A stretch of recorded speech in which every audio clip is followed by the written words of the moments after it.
Hey Ravens, welcome to this week's edition of ONW Now. I'm Angie Heisey alongside Ben Whitney. In today's show, we'll bring you stories on the Natalie Fashion Show, the 30 Days of Kindness Challenge, and a story about one of our most caring ONW staff members. Last weekend, members of ONW's junior committee joined in a fashion show fundraiser with other students from different schools all around the metro. The students modeled dresses and tuxes to raise money for prom. My favorite part about the Natalie Fashion Show was probably just getting to see all the committee members working together and just really having fun the day of.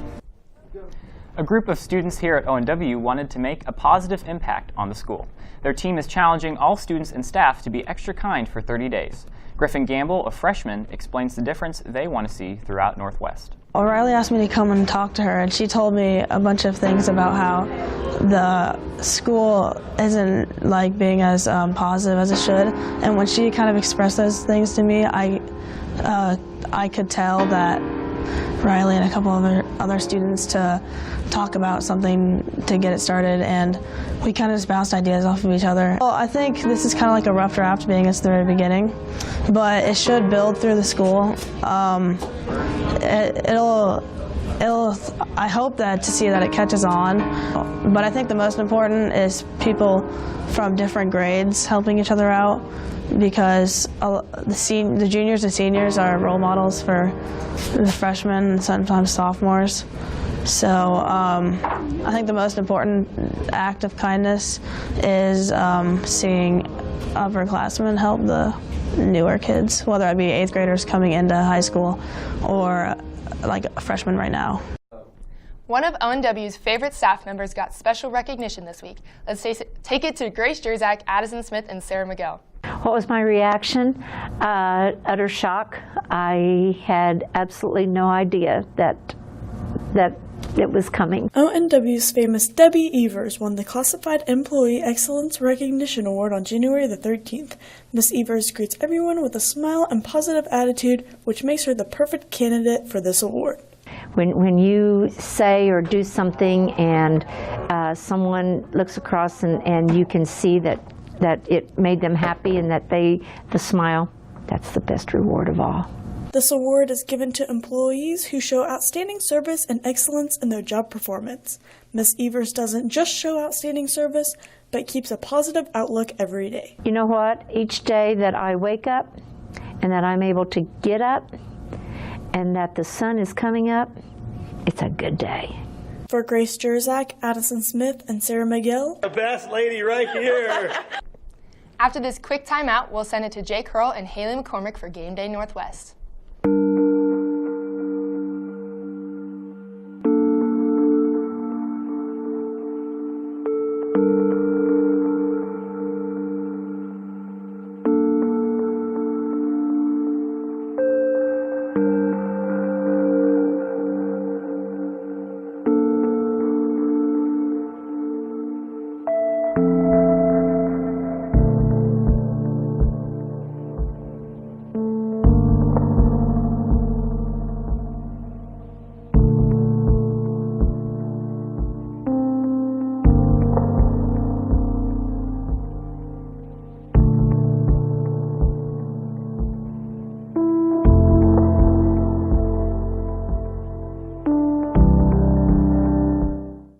Welcome to Game Day Northwest. This week on sports, we have highlights from boys basketball in Pittsburgh, girls basketball, bowling, and an announcement about football. Last weekend, the boys basketball team traveled to Pittsburgh, Kansas to compete in the Border Classic. On Thursday, the boys blasted Wichita West 55-37, setting up a big matchup with powerhouse Blue Valley Northwest. Jackson Nicodemus gets ready for the game, getting high fives all around, getting fired up. There we go, starts off the game with the big three, and boom goes the dynamite. There we go. Again, up to Luke Waters, layup just like that, puts 2 on the board. Gives Luke Waters again, sneaks by some Blue Valley Northwest defenders and puts another 3 on the board. Pass over to Mitch Yet, up for the layup. There we go, boy, just like that. Gives it off. Jack Nicodemus takes it up. Passes it over to Jack Parks, puts another 3 on the board. Unfortunately, the boys lose 52-38. Up next, Carthage with Aiden McCormick. Kyle Shearer passes it off to Jackson Nicodemus, who then dumps it down in the post into Luke Waters and puts it in for 2. Running back to play defense, Coach Grove out here on the sideline calling out the plays. Midyet and Riddles with a sweet double team to turn over and get the ball back. Nicodemus with the bounce pass to Luke Waters, and Carthage leaves the back door wide open, Mid-Yet with an easy layup to keep the tempo in the Ravens' favor. Mike Anderson skips it across to Mid-Yet, who looks in for Waters, misses but gets his own rebound and puts it back in.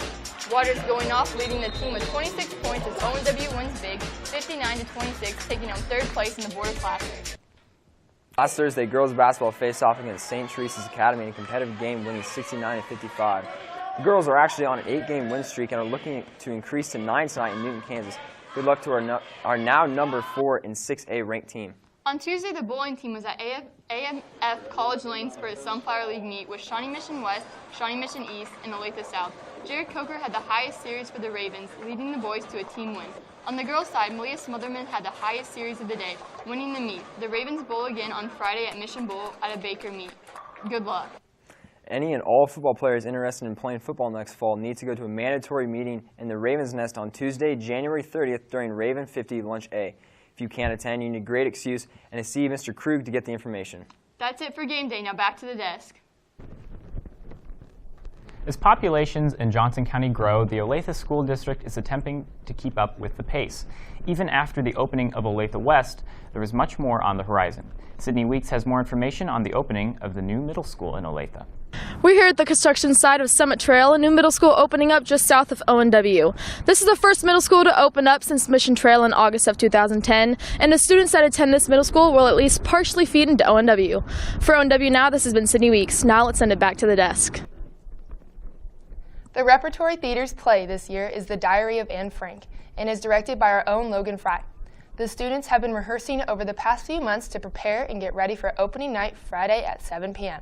We talked with Logan Fry about how he felt as a producer rather than an actor this time around. Most of the responsibility falls on the director to guide you where you need to go and what you still need to get done, because an actor doesn't have that kind of perspective while they're on stage, or I'm given a different one. And I've learned over the years what is required of my entire cast to put on a good show. Make sure you come out to support them on Friday or Saturday at 7 p.m. This past weekend, ONW's forensics team competed at Lincoln Southwest in Nebraska. Although Nebraska's team has been competing for 3 months, this was ONW's first competition of the season.